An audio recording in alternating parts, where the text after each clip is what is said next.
Welcome YouTube back to Total War Shogun 2. This is Southern Wolverine with some 1 versus 1 action. And here of course is my General Johnson. Alright, so in this battle my main line consists of 3 units of Imperial Infantry and 1 unit of Black Bears. Just ran out of points, so I ended up using Black Bears instead of another unit of Imperial Infantry. My elite reserve is my United States Marines, my infantry to marine, and a unit of veteran Imperial Infantry. My second main force, I guess you could call it, is a unit of veteran Imperial Infantry. Make that 3 units of veteran Imperial Infantry with various levels of chevrons. Hidden in this forest, I have 2 missile cavalry, a unit of revolver cav, and a unit of Imperial Guard cavalry. And out to my left, I have 4 units of Yari Key hidden in this forest. Alright, so that's my forces. Over here, Patrick, he has 3 units of sharpshooters, some of them with veteran chevrons. And he has a line of, I believe, 5 units of Imperial Infantry, most of whom have pretty good upgrades. You see 5 chevrons, 4, 5, 5. So these guys are some pretty solid Imperial Infantry. And there's a 1 5 chevron unit of infantry to marine. And of course this unit of Parrot guns. I was aware going into this battle, I know he likes Parrot guns. I was assuming there'd be a unit of them. And I was not disappointed. Although honestly I would have been perfectly happy not to see them. Here's his general. And he has a couple units of Yari Key. I believe he also has 4 hidden in these trees. We can only see 1 at the moment. And you'll also see a few reserve units out to his left here protecting his flank. So let's get this going and see what we make of this battle. So I had deployed kind of spread out with the intent of facing either way he decided to come across. This map is sort of bifurcated by these 2 mountains, which sort of prevent you from crossing in the middle. Now this is still passable, but of course you have to come down here and kind of run down the chute to get to the other side. So usually you see somebody move their entire force to one side or the other. And one of the reasons my unvetted troops are out in the open and my more experienced, more valuable troops are in the trees is because I did expect to see a unit of Parrot guns or some kind of artillery. So they're out in the open, they're going to move out and draw the fire of that artillery unit. Now, these still aren't cheap units, these Imperial Infantry are that 960 Koku, I believe. So any hits on them are still going to cost me. I'm definitely wanting to keep my valuable missile cavalry units and such hidden for as long as possible. Now, he's right away begun to move his infantry force across the river. He doesn't want to get caught in the fighting in the river any more than I do, so he's going to take that position on this side of the river and let me come to him while his guns, his Parrot guns, force me to take some kind of action before I get, shredded. Alright, so you see he's moved his infantry across here and he's going to take this forested hill, which is a nice strong position. And the rest of these guys will kind of move out onto the flat here. But he's got a strong flank. And these Tosa riflemen outrange the line infantry units that I have that are in front of him. Alright, so my general's going to come across to try to keep this unit of this, batch of lower quality infantry fighting. Meanwhile, Patrick has brought his 4 units of Yari Key out. He saw my 2 units of Yari Key move out to the flank into that forest. He knows I like my cavalry. We played a number of battles together. So he's moved these guys out. These guys have some good upgrades too. They're possibly even better than my Yari Key in this particular battle. So they're in a good position to counterattack me should I come out of these woods and hit the flank of his line.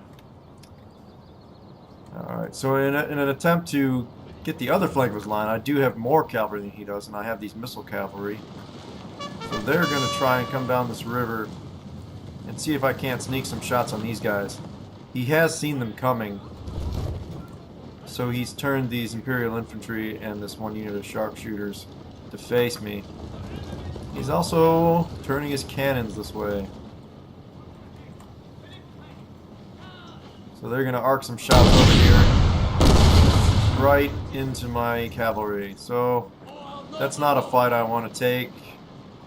So I'm just going to pull them out of there and I'm going to look for better opportunity. You see now, 3 more units of Imperial Infantry regarding this flank. So even if I had come around this way in an attempt to get at his cannons, that would have ended up being a disaster. These guys would have gunned out my cavalry pretty effectively. But in any case, since he did move his cavalry, I'm going to take advantage of that opportunity and try to come up and kill as many of these sharpshooters and veteran Imperial Infantry as I can. So I get a decent charge off here, although these sharpshooters did prevent this unit of Patrick's Royals Imperial Infantry from really taking the worst of that charge. And now here comes his reinforcements, these Black Suits Heroes units of Yariki.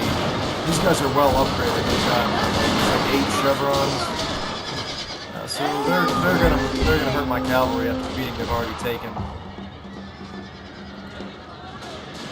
Didn't manage to turn that flank as well as I'd hoped I would. In the meantime, I'm using the distraction of this cavalry fight to bring up the infantry in the hope that I can start getting volleys before those guys are able to recover. Your men are running, so these are all my non-vetted troops. They are shooting up these Tosa riflemen pretty good. I was a little bit lucky in the terrain. This area of the battlefield looks flat, but you actually do have a couple of distinct hill ridgeline sort of situations here. My men were able to approach behind it and avoid taking too many losses in the longer range of those Tosa riflemen. It was just sort of luck on my part, but I'll take it. These Yariki attempted to disrupt my Imperial Infantry. They were able to do some damage, but not decisive. And they're routed off the field now. A unit is running from the battlefield, now my sir. remaining 2 units of Yariki have moved up to the flank. My missile cavalry are finishing off those Yariki that were routing, just sort of a waste of bullets, really. My general's reinforcing the front line, and I pulled up that second force of veteran troops from the far right, and they're taking the place of these routing troops. And this one unit of Imperial Infantry got pulled back just to try to keep it in the fight. So these guys should fare a little bit better than that first line. And so they're just continuing to duke it out with these guys.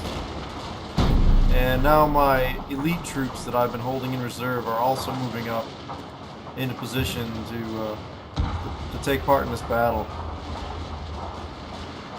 Now the good news, leaving these guys in reserve, they weren't actually able to do much to affect the battle early on. However, the cannons weren't able to shoot them. Yeah, and Patrick made a great charge with this one unit of Yariki here.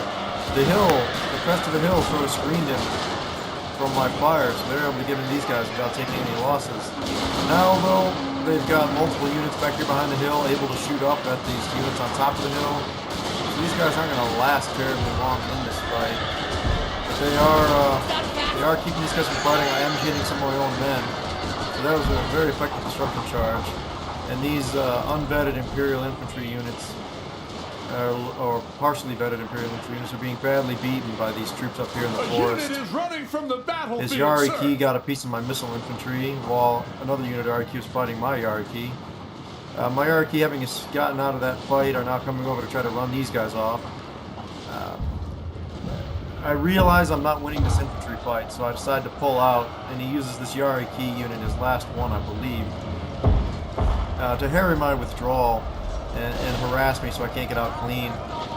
I do use my cavalry to come over here and fight these guys. So they've done, 44 kills, which isn't bad, but they're not going to accomplish much more than that. Unfortunately, you see some routing or some wavering going on in my forces, and that's in part because my general has already run off the battlefield. He got caught in that infantry engagement somewhere in this vicinity, and I don't believe he was killed, but his unit did suffer a lot of casualties in this fight and was forced to flee, so he's off the field. And now Patrick's forces have free reign, and he doesn't have many of these sharpshooters left. He does have an awful lot of these Imperial Infantry left, including a number of the veteran units. See that? So there's his first line. He's got a whole second line back here of these basically untouched units of Imperial Infantry and this unit of French Guard Infantry de Marine. So I'm withdrawing up to this hill in an attempt to draw him into a defensive position. I'm feeling pretty poorly about this battle at this point. He's definitely won that first fight, and I didn't see much choice but to withdraw. And now, my old guard, infantry to marine, and my always faithful United States Marines do have 150 range, so I match his skirmishers for range, and I outrange his Imperial infantry. So I've pulled these guys back, or I am pulling them back to this hill, so that if these guys come up to engage me, they'll be able to shoot at the flank. I don't want to try to engage these longer range infantry, and my cavalry are positioned behind this hill so they can't get hit by the cannons, and they're out of range, or, they're out of the fire arc of these guns, so that they're positioned for a flank attack. Now, they're not hidden, so he knows they're here, which is why he's, I'm sure part of the reason at least, that he's drawn up here, and he probably intends to use the range of these guys to draw me out. Now with my cavalry moving up through these woods and none of his cavalry left to counter it, and he's spreading out his line, he's turned these units on the edge to face the trees, as well as my tattered remains of units that are coming back to re-engage this flank. So now the elite troops that I have are moving forward, trying to take the fight to these guys while I have a local advantage. So these toasts aren't going to last long against the superior numbers and fire rate of these elite foreign marine units. So now he realizes I've got the range advantage on him. He's got to move these guys up. And these guys are getting badly beaten when here comes my Yari cavalry flank attack. Now his general's moved up. He gets a good volley off with his general. So I know my elite units are going to win this fight. So it's time to just keep these Yari cavalry pushing. Push right through these infantry and go to engage his general. So then at least the morale disadvantage I had is, even on both sides. So it's not really a disadvantage anymore if we both have the same penalty. So it's only a matter of time before these guys get destroyed by the Yariki. And these two units, my elite units, have destroyed them. So now they're going to try and wrap this flank up, while these units are just sort of trying to cling on to life here. And realizing those two units are getting beat up by his infantry, I have to bring my missile cavalry up to try to keep them in the fight. So the revolver cavalry can give these guys a good blast. They're going to take a beating in return, though. These guys, these Royal Infantry up on the hill, kind of gave them a real hurt. So my revolver cav won't be able to stay in a head-to-head fight this long against, all these numbers of infantry. However, what's left of my Yariki is able to get a charge on these guys after taking out the general. So that's going to keep this from totally destroying my flank. So now the missile cav have taken control of this flank. The revolver cav is gone, but these Imperial Guard cav are still here. And my infantry have been able to destroy his line. So my elite forces here came through in the clutch big time. Definitely needed them. Meanwhile, his paired guns have long since run out of ammunition, in case you were wondering why you didn't hear them shooting for a while. So at this point, the fates of battle have totally turned around. He's got this one unit of infantry to marine, which is a damn good unit, especially with the upgrades, and a unit of paired guns that's got a ton of kills, over 300. But of course, their guns are no good anymore since they don't have any ammunition. I'm going to approach this a little cautiously, you'll see. I'm trying to regather my forces, including my, backup flank force that was over here. So I'm going to draw up into two lines and use these guard cav to move up to the side here. I was a little concerned that he still might have had units in hiding. I know Patrick likes to take some katana kachi and things like that. And I didn't want my infantry coming up and getting ambushed out of these trees by a whole bunch of melee troops. So in any case, I mean, at this point you can probably see the writing on the wall. Patrick doesn't have a lot left to work with, but he made just an absolutely excellent push on my center. Between the sharpshooters and this line of veteran Imperial infantry, they just absolutely demolished my first line of infantry. And they were giving my second line a good fight, but my elites were able to turn the fight in one area and then turn the battle around for me. So at this point, there's not much he can do.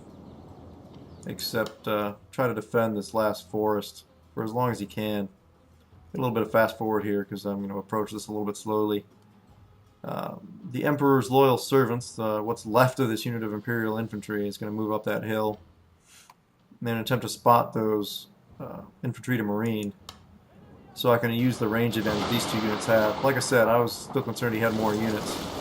As it turns out, this was it, so we're just going to let my elite troops shoot it out with him. He realizes he can't win this fight, he's trying to pull out of it, but the guard cav are moving up on his flank, and they're just going to deliver the coup de grace, and these units are not going to be able to sustain this kind of punishment in multiple directions. So they will rout, as will this unit of parrot guns, still off in the distance Victory there. is assured, sir! Excellent battle, though, to Patrick. Very close fought. I thought, sure, as I was retreating there, that I was just setting up a last line of defense, Alamo style, to try and do what damage I could. Alright, so here we are at the battle result screen, and we see that the forces deployed were fairly similar. I had a few more elite troops, you had those parrot guns, so the numbers ended up being pretty close. We're only off by, 150 or so. And the losses were about similar too, so this is very, very close fought battle. Let's do a quick look at the unit statistics before we close the video out. Let's look at Patrick's forces first. Sort by kills. Yeah, so those parrot guns, yeah, they messed me up. I didn't realize during the fight just how much damage they were doing to my first line. And to that second wave, my reinforcement veterans. Fortunately, they ran out of ammo before they were really able to shoot into my elites, which ended up, letting those elite forces make the difference in the battle. Yeah, his veteran Imperial infantry just decimated my first couple lines of troops. There's no doubt about that. And those are really the big hitters. All the rest of these guys didn't do a hell of a lot. For mine, yep, the two elite units, the United States Marines and the infantry to marine, did a lot of damage. Also, some of the Yara cavalry units factored in here as doing pretty good damage. And some of the non-vetted infantry did decent damage, but they also took a lot of kills or a lot of losses in return. So I can't count that as too much of a win.